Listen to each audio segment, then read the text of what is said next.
it's very different than just being e-commerce. So there was a learning curve there. We confronted ourselves, we confronted the situation, and we didn't waste a whole lot of time being.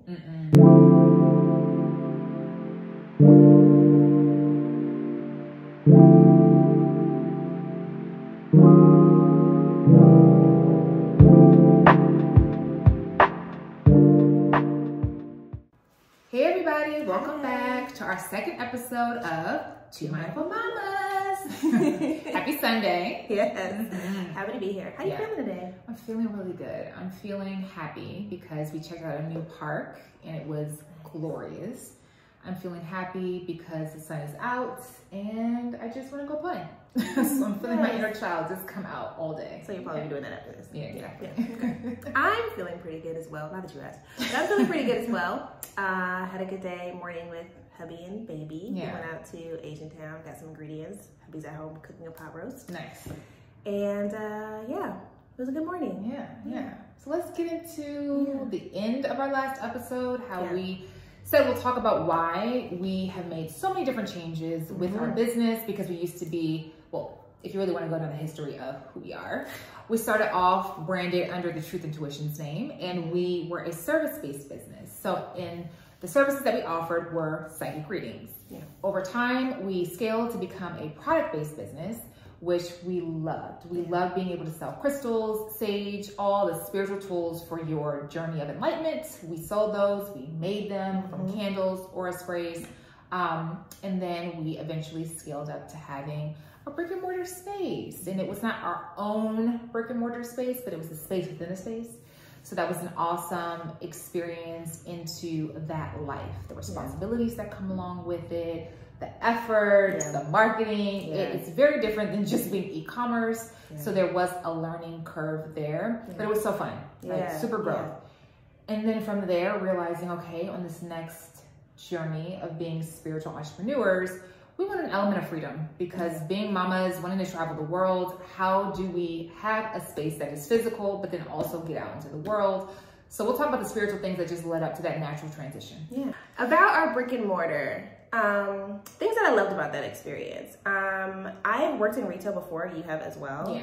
And it really healed my whole retail experience, because I was finally in retail for something that I was very passionate about.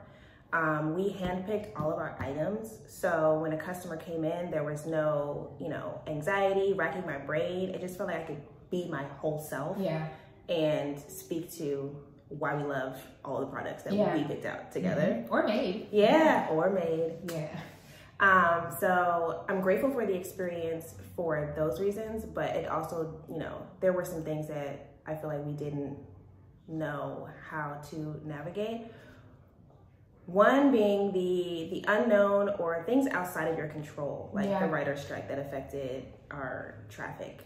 So being in LA, a lot of our clientele at that space, they were in the industry. So when the writer's strike happened, not only were they out of work, but they also had no reason to go in. It was a salon. So they had no reason to go and, keep up with those things and just being smart about your money, the things that you have to cut out of your budget. Unfortunately, were the businesses that surrounded us and brought that traffic to us. And because we were new there, we really needed all of that traffic to help us ramp up and have people know that we were there. We were the only spiritual store in Calabasas, which we were very, very proud of. But with that comes, people not knowing to search for you. So that's hard to navigate. So the place is called Bungalow 21, and it was mini suites within a collective, which we love that part. Like we love being around a bunch of different type of businesses and women. And yes, there were salons, but there were also like estheticians, and there were massage therapists and tattoo artists, and you just some like lash technicians. So different suites focused on your external beauty. So they were so excited to meet us because we were focused on the inner beauty and your relaxation from a place of just spiritual awareness with the things that we provided. So we were so excited. We did a pop-up there. And that pop-up was very successful because the strike had not happened. So we were getting a glimpse of what it could be like if we rented a space there and had our actual store rooted in Calabasas at Bungalow 21. This was for us perfect because it was week to week, so we didn't have the pressure of a long lease. The beginning capital, we put ourselves out there in that space of growth and vulnerability, asking people for financial help, which we'll talk about in a whole different episode because it was terrifying. I mean, like armpit sweating, nervous to hit up family and friends because we weren't raised to ask in that way. But I'm glad we did, because we should have the freedom to ask in that way, and we should be able to openly express our joy and feel like that it will be met with support. So that beginning part, I'm so excited that we had that opportunity. And then, like Lauren said, when the strike happened and the traffic slowed down, it was that line of, do we keep powering forward, or do we kind of pause with this and figure out if there's a better way? If we're trying to be shown from the universe a better way to operate our business, because clearly something isn't in that flow alignment energy that we like to be in, and it's okay. It doesn't mean that we're wrong or that we shouldn't have done it. It just means that now what we're asking for is a bit different. So let's look within and figure it out. I think every time that you're going through something new, it's important for you to be clear along the way when your desires change and when you're learning things that can influence your desires. So knowing what we knew beforehand and then learning along the way, that helped us, it helped us pivot. And I'm proud of the way that we did so, because we asked all of the questions, we confronted ourselves, we confronted the situation, and we didn't waste a whole lot of time being negative or judging ourselves or feeling like failures. Because it's not what it's about. And I think that came from experience of being an entrepreneur for some years before that, because we've definitely been kicking ourselves before, and it just doesn't go anywhere. So it didn't work, then, because we were supposed to learn something even better going forward. And I think best case scenario thinking is what we were trying to step into anyway. Because instead of, oh, we failed, no one's going to want to shop with us or trust us anymore, all these people that donated to our campaign are going to hate us, like, you can let these thoughts make you low, or you can say, how do I stand in my purpose in an even better way that's more sustainable? And a big thing that kept coming up is we want to be with our families and we want to be able to travel. That contradicts having a physical space with no other employees that could work that space. So it made sense when you took a step back and didn't just blame external situations, but you take accountability and say, well, my requests have changed. So of course the outcome, we can now pivot, do something different. So let's talk about the something different that we're doing. All right. So we have moved into a space of still offering services. Christine now has a coaching program, and I have a Reiki program. We're also offering, Christine offering readings, and me, I'm offering Reiki virtually as well. And then we also have an entire suite that is still growing of digital wellness products that we are very much excited about. So the concept there is that there are so many tools that we both speak to. There are tools, there are exercises, there's homework that we both speak to in our sessions. And we wanted to be able to give you all those access to those tools anytime that you need them. So we would come up with journaling prompts, pendulum charts that you use with your pendulums. We used to sell a lot of pendulums. It's one of our top selling products. So we developed pendulum charts to go with those. We have a full year journal that we launched. We have an ebook. There's so many things that we have, and they're just our, brilliant ideas from our sessions. So when we're speaking to someone about their healing, when I'm speaking to someone about what's going on in their body and what they need to release, and Christine is speaking to someone about their emotional healing, about the things they're holding on to, and how they can unblock themselves and begin to manifest faster. There are so many ideas and prompts that come out of those, and that's what you'll find in our digital products. And it's more about hands-on work with your inner stories and with that quiet space versus, yes, we still have crystals, we still, sage our homes and all that, but it's just a different approach to your growth. And that means the most to us at this time.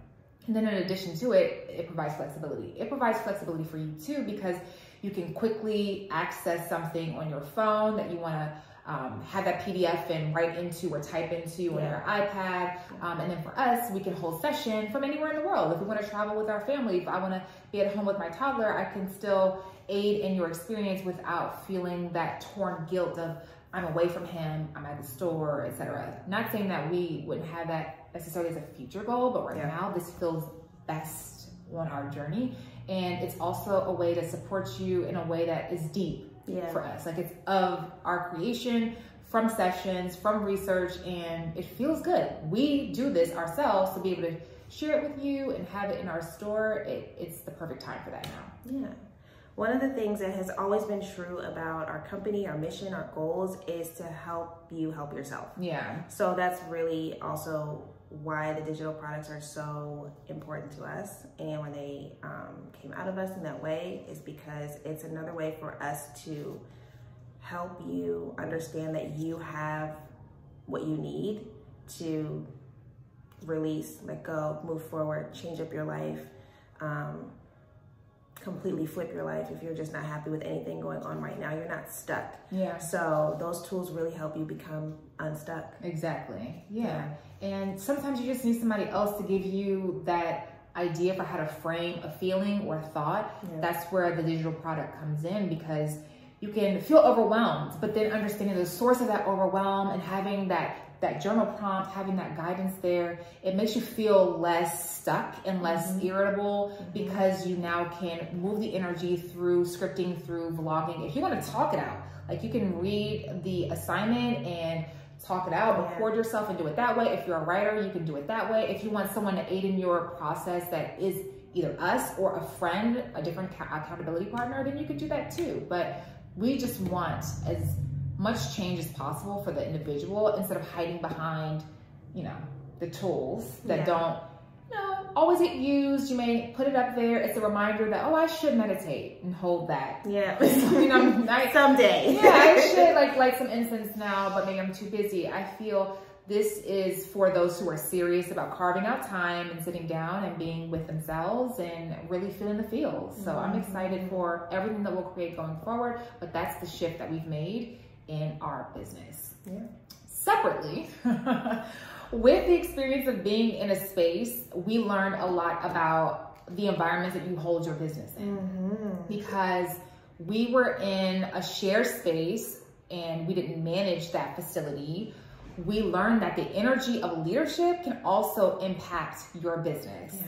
So because we weren't thinking about it in that way before, that was a growth opportunity for us. Is, all right, if you have a business that doesn't stay true to what they presented initially as the driving force, say like women empowerment and community and us coming together, but yet leadership doesn't even talk to the businesses that are there, or it seems like there's a respect discrepancy between the businesses that are there and the management team, it can really feel like, why am I here? Or you sharing your light with that facility, it just doesn't feel as natural to you. There can become just mixed messaging that blocks you attracting the right people.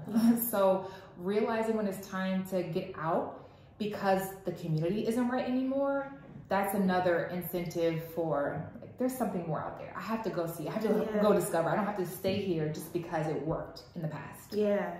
If you are operating from putting your joy and your comfort first, it's always so important to just notice when those things start to waver. Fade. Yeah. So if you're not as excited about it, I feel like personally in the past, I've gone inward and thought, what's up with me? Yeah. What changed in me to make me feel so detached from this thing that I was so excited about? But it's not always you. Sometimes it's circumstances outside of you have changed and you naturally are responding to that. And because those circumstances have changed, this is not where you're supposed to be anymore. And that's okay. It's not a reflection on you. It's a sign for you to be aware that it's not it anymore. And it's okay. Yeah. So that's the shift, that's the change with Pretty Spirits. We hope that you check out the website and see what we have to offer. We will also have digital or virtual events. Yeah. So our manifestation circle, we've gone from being, free every single month. That was all last year. Yeah. Now we are here for those who want true community. So we have the opportunity to join for the year, and then you can pay your flat fee, which is really accessible, and then fellowship with us, be able to bring your desires to the circle, and we co-create with you. So there's more details about that on our website also. Mm-hmm. If you have any ideas of what you want to see when it comes to digital products, offerings from us, definitely drop us a line. You can email us at prettyspiritsco@gmail.com, or you can also find us on Instagram. We check the DMs often in our comments, Pretty Spirits Co. We look forward to next time. And anything else you want to say, Lauren? Just make sure you like and share and subscribe to our channel. We'll be doing this every week. Yeah. So, we're really excited to move forward and keep seeing you guys more regularly. Exactly. Thanks, guys. Bye. Bye.